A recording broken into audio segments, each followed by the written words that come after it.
That sums it up. That sums it up, doesn't it? That start of the video. Oh, it's an absolute nightmare. Chelsea, Manchester United. What a fucking shithole. I mean, it's classic Chelsea against Man United. We have not beat Man United at Old Trafford since 2013.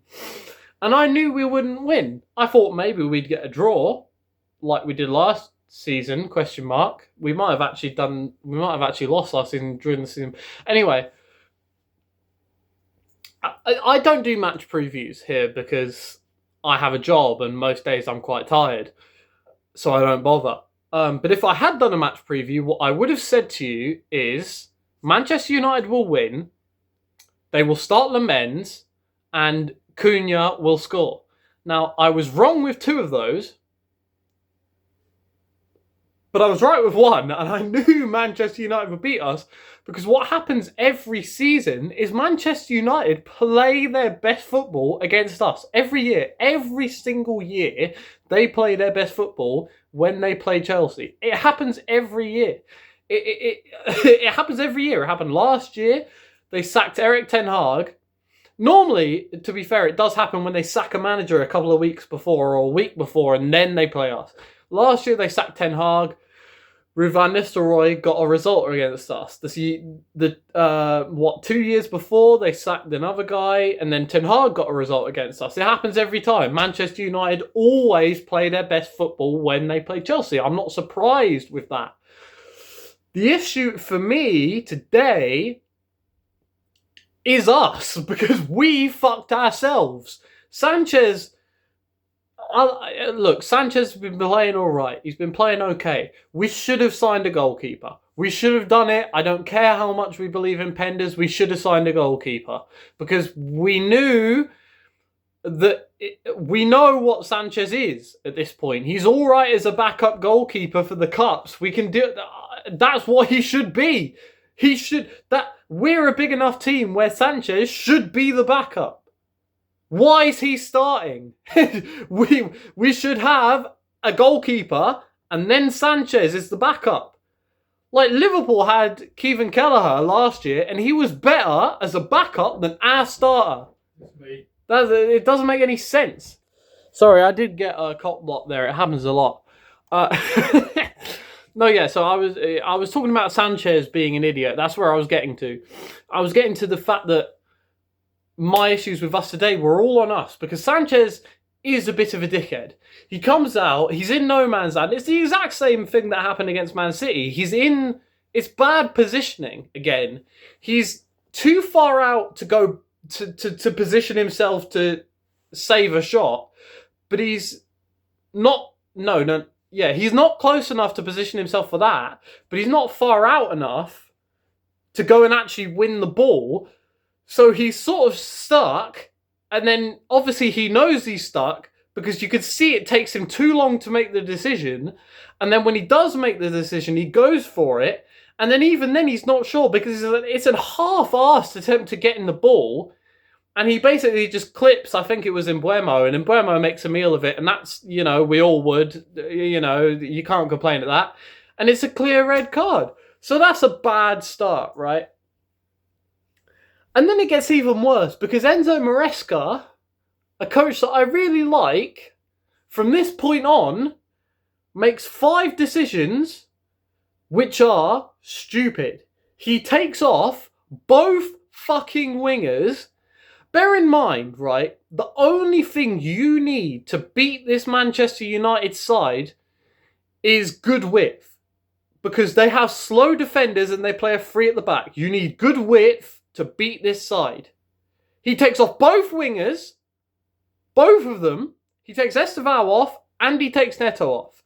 He brings on the Jorgensen for Esteval and he brings on Tosin Adarabioyo for Neto. So now we're 5 at the back, which we don't play. We never play 5 at the back. So it's not like that's going to shore us up defensively because we've never played like this before. So that's backwards. And now we can't attack because they have 3 central defenders that are just going to sit through the middle, and all we can do is attack through the middle because we have no width anymore. So that was all bad. And then fucking 10 minutes later, he takes Palmer off for Andre Santos. Now, this isn't necessarily his fault because Palmer was injured. But then it is his fault because we knew Palmer was injured. I knew Palmer was hurt. He couldn't start against Munich. He came back on. We knew he had something wrong with his groin. So, why not take Palmer off and bring Jorgensen on, and that's the only sub you make? Why have you made all these other subs? For no reason. Why have you made these defensive subs, these defeatist subs, for no reason? We've gone 5 at the back, and we don't need to. It's Man United. They're not a good team. And we're 5 at the back, which we don't play. And that's what costs us. Because both their goals come from just crosses into the box.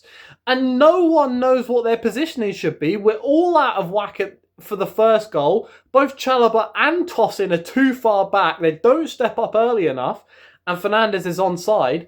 And then for the second goal, it's another little shitty ball into the box. It bounces up. A bit of luck for Man United. It bounces straight to Casemiro. But all of our centre-backs have gone towards the ball because no one knows what they're supposed to do.